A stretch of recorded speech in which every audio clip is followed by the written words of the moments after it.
भाई जो गुरु वचन पे डट गे, कट गे फंद 84 के, कट गे फंद 84 के, कट गे। बहुत विचारा गजब की बात कर दी दातार, तो आज सत्य होगी बच्चों के घर घर देखो बहुत विचारा। चौथा युग जब कलयुग आई, तब हम अपना अंश पठाई। काल फंद छूटे निर्भोई, सकल सृष्टि परवानी खोई। सारी सृष्टि दीक्षा लेगी, नाम लेगी। घर घर देखो बहुत विचारा, है मेरे ज्ञान का घर घर चर्चा चलेगी। और सत्य नाम सब ठोर उचारा, सतनाम सब जगह दे दिया जाएगा, सब भजन करा करेंगे।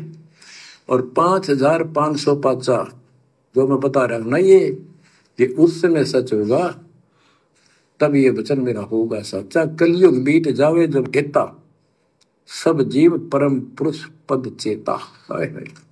सभी जीव सतपुरुष के उस परम पद के ज्ञानी हो जाएंगे, जानकार हो जाएंगे। जो गीता अध्याय 15 श्लोक 4 में कहा है कि तत्वदर्शी से संप्राप्त, तत्व ज्ञान प्राप्ति के उपरांत परमात्मा परमेश्वर के उस परम पद की खोज करनी चाहिए।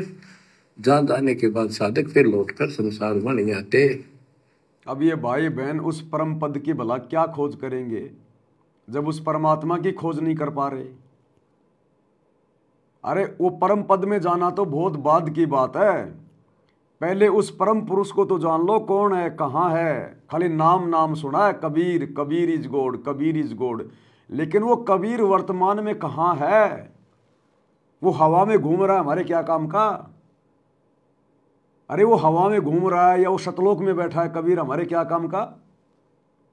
गुरुजी कहते हैं बादल आकाश में हमारे क्या काम के। जब तक वो बरसेंगे नहीं जल बन के, तब तक ना तो हमारी फसल को पानी दिया जा सकता, ना हमारे जानवर पानी पी सकते, ना हम पानी पी सकते। तो बादल आकाश में घूम रहा है वो निर्गुण रूप में, हमारे क्या काम का। जब तक वो सरगुण बन के नहीं आएगा धरती पे बारिश के रूप में। तो कबीर जी यदि सतलोक में बैठे हैं दाढ़ी मूंछ वाले, तो हमारे क्या काम के। जब तक वो कबीर सरगुण रूप में धरती पे नहीं आएगा संत बन के, जब तक हमें ज्ञान नहीं देगा, नाम नहीं देगा, भक्ति नहीं देगा, हमारे काम धंधे को ठीक ठाक नहीं चलाएगा, हमारे शरीर को स्वस्थ नहीं करेगा, वो कबीर हमारे क्या काम का। तो 90% संगत जो सतलोक आश्रमों से जुड़ी है, केवल उसने कबीर का नाम नाम सुना है। धरती पे कबीर कहाँ है उनको नहीं पता इस बात का, क्योंकि अपने गुरु को तो कबीर मानते ही नहीं।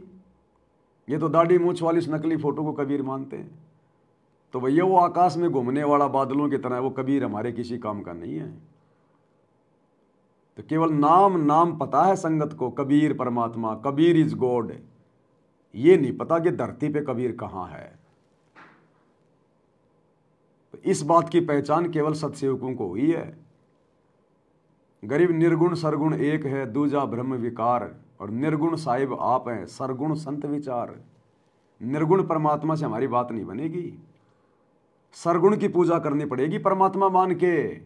आम की गुटली को आम समझ के जमीन में बीजना पड़ेगा, तब जाके वो आम होगा। ऐसे बात नहीं बनेगी भाई। ये सत भक्ति है, सतगुरु धरती पे प्रकट है। और सतगुरु के शब्द सांकेतिक होते हैं जो विशेष आत्माएं समझ पाती हैं। बाकी तो पूरी दुनिया नाम लेगी आने वाले समय में, लेकिन वो मोक्ष के अधिकारी थोड़ी होंगे। वो मोक्ष के अधिकारी नहीं होते। स्कूल में कितने बच्चे एडमिशन लेते हैं, हजारों की संख्या में, लेकिन पास कितने होते हैं, मेरिट में कितने आते हैं, सब नहीं आते। तो इसी प्रकार मेरिट में तो कुछ एक ही आएंगे, बाकी कोई फर्स्ट डिवीजन, कोई थर्ड, कोई सेकंड, कोई सप्लीमेंट्री, कोई कप्लीमेंट्री, कोई बाई ग्रेस आएगा, कोई फेल होगा। तो जिनको परमात्मा ने इसी जन्म में सतलोक पहुंचाना है, उन आत्माओं को साध संगति से जोड़ते जा रहे हैं। भाई जो गुरु वचन पे डट गे, कट गे फंद 84 के, कट गे फंद 84 के, कट गे फंद 84 के।